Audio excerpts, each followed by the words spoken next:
नमस्कार दोस्तों, फिर से स्वागत है एक और नई वीडियो में।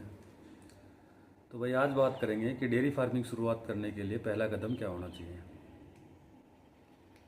ये बात हम डिसाइड कर चुके हैं कि हमें डेयरी फार्मिंग करनी है। अगर इस चीज़ को डिसाइड करने में हमें दिक्कत हो रही है कि हमें करना चाहिए नहीं करना चाहिए, तो आप हमारी पहले एक वीडियो देख सकते हैं। इस टॉपिक पे हमने वीडियो बनाई हुई है।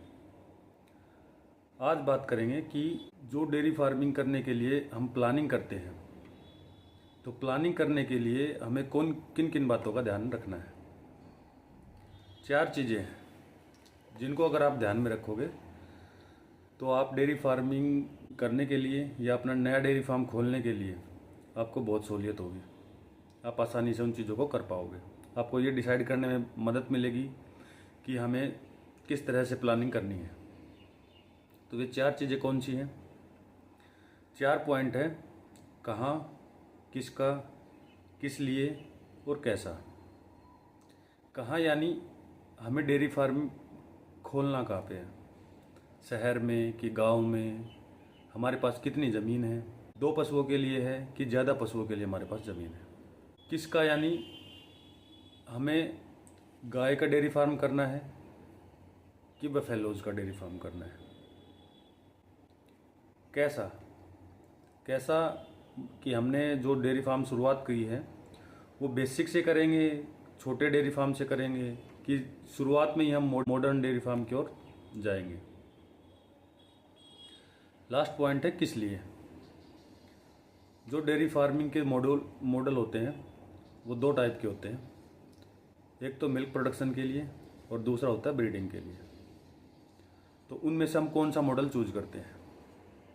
इन 4 बातों को ध्यान में रखते हुए अगर हम डेयरी फार्म की शुरुआत करेंगे तो वो बहुत ही बेहतरीन होगी। तो इन चारों पॉइंट पे एक एक करके बात करते हैं डिटेल में। अगर वीडियो लंबी बनेगी तो हम इन अगली वीडियो में जो पॉइंट छूट जाएंगे उनके ऊपर अगली वीडियो में बात करेंगे। तो पहला पॉइंट है कि हमें डेयरी फार्म करना किसका है। हमें गाय का करना है कि भैंस का करना है। इस चीज़ को हम कैसे डिसाइड करेंगे। तो इसके रिगार्डिंग कुछ पॉइंट्स हैं, मैं आपको वो पॉइंट्स बता दूंगा।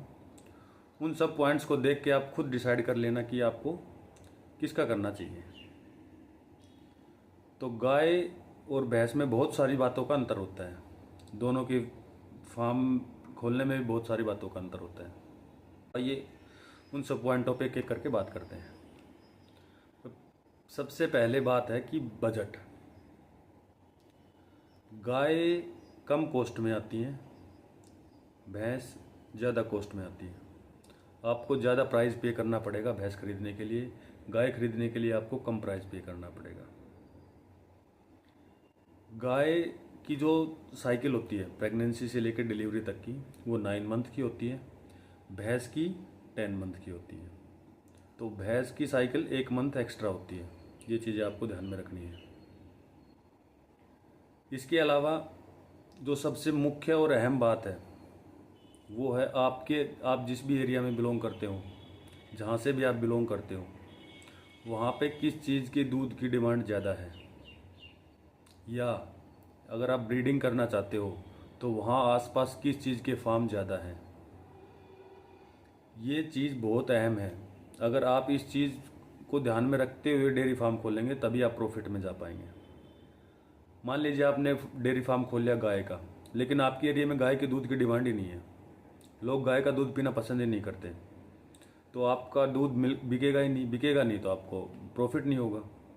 तो इस चीज़ को बड़े ध्यान में रखते हुए हमें ये डिसाइड करना है कि हमारे एरिया में, जिस भी एरिया में हम मिल्क की सप्लाई करेंगे या जिस भी एरिया में हम फार्म को खोलना चाहते हैं, वहाँ पे कौन से दूध की डिमांड ज़्यादा है। इसके अलावा अगर हमारे पास कम ज़मीन है तो भी इस चीज़ को हमें ध्यान में रखना है कि हमें गाय का फार्म खोलना है कि भैंस का, क्योंकि दोनों के फार्म मैनेजमेंट में बहुत अंतर है। गाय के फार्म में गायों को मैनेज करना बहुत ईजी होता है, भैंसों को मैनेज करना मुश्किल होता है। इसके कारण क्या है? इसके कारण है कि गाय के जो सींग होते हैं, उनको जब वो छोटी काफ होते हैं उसी टाइम पे उनका ट्रीटमेंट करवा के हटवा दिया जाता है। तो गायों को अगर हम फार्म में खुला भी छोड़ते हैं तो हमें कोई दिक्कत नहीं है, छोटी जगह में भी हम ज़्यादा गाय को अकुमुलेट कर सकते हैं। उसके दूसरी तरफ भैंस के जो सींग होते हैं उनकी कीमत होती है। बिना सींग के भैंस शायद ही आपने कोई देखी हो। जो सबसे टॉप ब्रीड होती है मुर्रा, जो हरियाणा में पाई जाती है, वो उसकी सींग के क्वालिटी की वजह से ही पहचानी जाती है। उसकी पहचान उसके सींग से ही होती है। तो आप ना तो उनको हटवा सकते हो और ना ही आप भैंसों को खुला छोड़ सकते हो, क्योंकि अगर आपने उनको खुला छोड़ दिया तो वो आपस में लड़ झगड़ के हो सकता है अपने सिंग्स को डैमेज कर ले।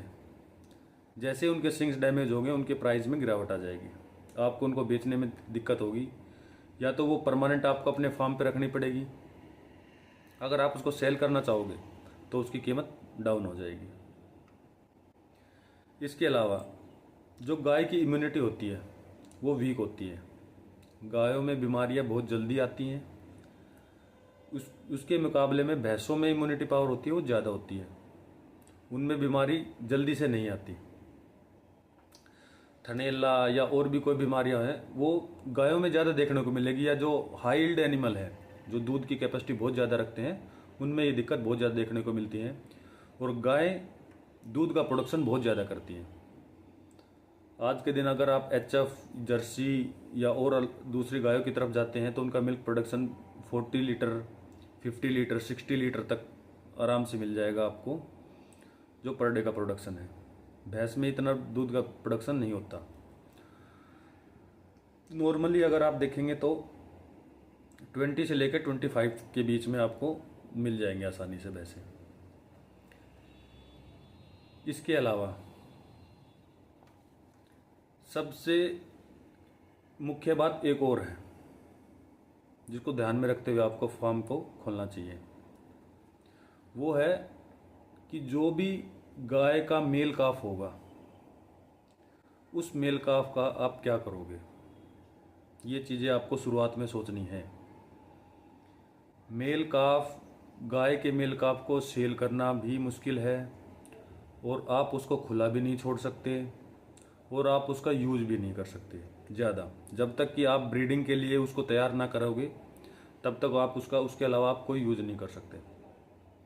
इसके विपरीत भैंस का जो मेल काफ है उसको आप आसानी से सेल कर सकते हो। ना आपको ये सोचने की ज़रूरत है कि हम इसको खुला छोड़ेंगे या कहीं गौशाला वगैरह में दान करेंगे। भैंस का जो मेल काफ है वो आसानी से बिक भी जाएगा, आप ब्रीडिंग के लिए भी तैयार कर सकते हो, वो आपको अच्छी कीमत दे के जाएगा, वो आपके प्रॉफिट में साझेदारी करेगा आपके लिए।